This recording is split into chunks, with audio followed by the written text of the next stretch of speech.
मित्रों नमस्कार। बहुत दिनों बाद मुलाकात हो रही है। आप सभी से मिलने की बहुत बार इच्छा होती थी, लेकिन कुछ व्यस्तताओं के कारण आपसे मुलाकात नहीं हो सकी और उसके लिए मैं हृदय से खेद व्यक्त करता हूँ। क्योंकि हमारी ये जिम्मेदारी थी कि जिस चीज़ को मैंने प्रारंभ किया था उसमें मैं अनवरत लगा रहा हूँ, लेकिन क्या करूँ, कुछ ऐसी व्यस्तताएं पैदा ही हो गई जीवन में जिसके चलते आपसे वो कंटिन्यूएशन ब्रेक हो गया। फिर भी एक बार आज जैसा आप बोर्ड पे देख पा रहे हैं, बहुत अच्छे टॉपिक को लेकर के मैं आपके सामने उपस्थित हुआ हूँ। इसका पूर्ण विवेचन आपको दूंगा और इस ज्ञान को आगे बढ़ाने का प्रयास करूंगा। तो आइए प्रारंभ करते हैं। देखिए, बोर्ड पे आज लिखा हुआ ग्रह मैत्री। जब तक मैत्री की पूर्ण जानकारी ग्रहों में आपस में कैसी मित्रता है, कैसी शत्रुता है, इसकी जानकारी आपको नहीं होगी तो किसी कुंडली का विवेचन करने में आप अपने आप को समर्थ नहीं पाएंगे। इसलिए इसे पढ़ना अनिवार्य है। तो आप ग्रह मैत्री कितने प्रकार की होती है, देखिए मैंने यहाँ लिखा है नैसर्गिक मैत्री, तात्कालिक मैत्री और दोनों के संयोग से बनती है पंचधा मैत्री। तो वास्तविक मैत्री जो कुंडली में जिसको ध्यान से देखना चाहिए, जिसके आधार पर ग्रहों की मित्रता और शत्रुता निर्धारित की जानी चाहिए, वो तो पंचधा मैत्री है।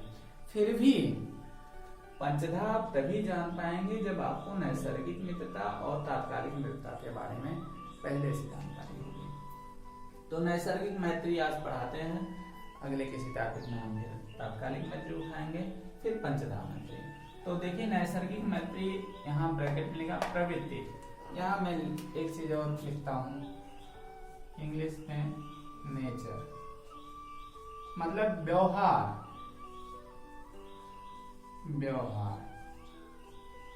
ये हो गया। तो ये नैसर्गिक मैत्री ग्रहों के व्यवहार के आधार पर निर्धारित की जाती है। जिन ग्रहों का व्यवहार, जिन ग्रहों की प्रवृत्ति आपस में मिलती है, वे सभी एक दूसरे के मित्र कहलाते हैं, और जिनकी आपस में नहीं, और उन ग्रहों की जो आपस में एक दूसरे के से वैमनस्य रखते हैं, नेचर एक दूसरे से नहीं मिलता, वो आपस में शत्रु कहलाते हैं। इस आधार पे जो इनका नैसर्गिक मैत्री का एक पूर्ण विवेचन है, उसमें आप ध्यान से देखिए, दो प्रकार की कैटेगरी बनाई गई है। एक देवग्रह कहलाते हैं, दूसरे दानव ग्रह कहलाते हैं। देवग्रह में सूर्य, चंद्र, मंगल, बृहस्पति, ये चारों ग्रह आते हैं। दानव ग्रह में शुक्र, शनि, राहु, केतु आते हैं। बुध जो है न देव है न दानव है, ये वास्तव में इन्हें बच्चा या राजकुमार की दृष्टि से देखा जाता है और ये दोनों के बीच संतुलन स्थापित करते हैं। अब जितने देवग्रह हैं, सूर्य, चंद्र, मंगल, बृहस्पति, ये सभी आपस में एक दूसरे के मित्र हैं, क्योंकि इनका व्यवहार, इनका नेचर एक दूसरे से मिलता है। दानव ग्रह जो हैं, शुक्र, शनि, राहु, केतु, ये भी आपस में मित्र हैं। शुक्र का शनि से, शनि का राहु से, राहु का केतु से नेचर मिलता है, लेकिन परस्पर एक दूसरे के शत्रु हैं। जैसे सूर्य का शत्रु शुक्र है, सूर्य का शत्रु शनि है, सूर्य का शत्रु राहु और सूर्य का शत्रु केतु। उसी हिसाब से आप इधर से जब देखेंगे तो शनि का शत्रु सूर्य, शनि का शत्रु चंद्रमा, शनि का शत्रु मंगल और शनि का शत्रु बृहस्पति। तो ये परस्पर एक दूसरे के शत्रु हैं, लेकिन आपस में एक दूसरे के मित्र हैं। अब बात आई बुध महाराज की। तो बुध वास्तव में क्या है, ये दोनों के बीच एक सेतु का काम करते हैं। इनकी दोस्ती दानवों से भी है, इनकी दोस्ती देवताओं से भी है। अब लेकिन देवताओं में हल्का सा अंतर है, ये अपवाद यहाँ बन जाता है, लेकिन दानवों की जब बात आती है तो सारे के मित्र हैं। शुक्र के भी मित्र हैं, शनि के भी मित्र हैं, राहु और केतु के भी मित्र हैं। अब जब देवताओं में आती है बात, तो चंद्र और मंगल को ही अपना शत्रु मानते हैं। यहाँ देखिए मैंने पहले से मार्क कर रखा है, चंद्र और मंगल को शत्रु मानते हैं। बृहस्पति की कंडीशन में क्या है, कुछ ज्योतिषाचार्य इन्हीं भी एक दूसरे का परस्पर शत्रु मानते हैं, लेकिन मेरे विवेचन में ये मेरे हिसाब से ऐसा नहीं होना चाहिए। मैं उसका अच्छा, ये दूसरे के शत्रु मानते क्यों, इसके पीछे का जो मिथक है, और क्यों नहीं मानना चाहिए। तो पहले तो ये जान लीजिए कि बुध चूंकि बुद्धि के कारक हैं और बृहस्पति ज्ञान के कारक हैं, बिना बुद्धि आए ज्ञान असंभव है, और अगर ज्ञान आएगा तो बुद्धि होगी ही होगी। तो एक दूसरे के तो पूरक हुए, फिर भी एक मिथक है जिसके आधार पे ये एक दूसरे को अपना शत्रु मानते हैं, जिसमें क्या है कि वो मिथक ये है कि बृहस्पति महाराज की पत्नी तारा थी, जिनका अपहरण चंद्रदेव ने किया, और तारा और चंद्र की औलाद है बुध। तो वहीं उसी कारण बृहस्पति महाराज उस चीज को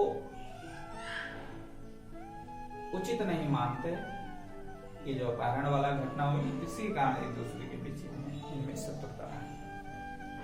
अब मैंने दोनों विषय बता दिया, आपको जैसा उचित लगे आप उस हिसाब से स्वीकार कर लें। तो इस हिसाब से मैंने आपको पूरा नैसर्गिक मैत्री क्या है और किन किन ग्रहों में आपस में मित्रता है, किन में शत्रुता है, उसका पूर्ण विवेचन कर दिया। आगे तात्कालिक मैत्री, फिर पंचधार मैत्री। पंचधार मैत्री तात्कालिक और नैसर्गिक के संयोग से बनती है, ये मैंने आपको पहले ही बता दिया। अब अगला टॉपिक होगा तात्कालिक मैत्री का, तब मैं आपको बताऊंगा किन दो कुंडली में तात्कालिक मैत्री देखी कैसे जा सकती है। वो भी छोटा टॉपिक है, मैं कार्य से उसका विवेचन आपको दे दूंगा। अब अगर कोई दिमाग में कंफ्यूजन हो, संदेह रह गया हो, तो आप कमेंट कर सकते हैं, चैनल को शेयर करें, सब्सक्राइब करें। ऐसा आपसे निवेदन है, क्योंकि जितना आप सब्सक्राइब करते हैं या कमेंट करते हैं उतना आत्मविश्वास बढ़ता है। ये लगता है कि मैं जो काम कर रहा हूँ या करना चाहता हूँ इसमें हम सही रास्ते पे हैं, ये कोई उद्देश्य परक काम है, इससे लोगों को लाभ होगा। तो जब ये बात मन के अंदर संचारित होती है तो उसे और करने की प्रवृत्ति जागृत होती है। इसलिए आपसे निवेदन है कि चैनल को लाइक करें, शेयर करें, सब्सक्राइब करें, दोस्तों तक पहुंचाएं और इस ज्ञान को आगे बढ़ाने में हमारी मदद करें। एक बार प्रभु का प्रेम से नाम लें, तब इस टॉपिक को विराम दिया जाए। प्रभु आपकी कृपा से हर काम हो रहा है, प्रभु आपकी कृपा से हर काम हो रहा है। करते हो तुम कन्हैया, करते हो तुम कन्हैया, मेरा नाम हो रहा है, प्रभु आपकी कृपा से हर काम हो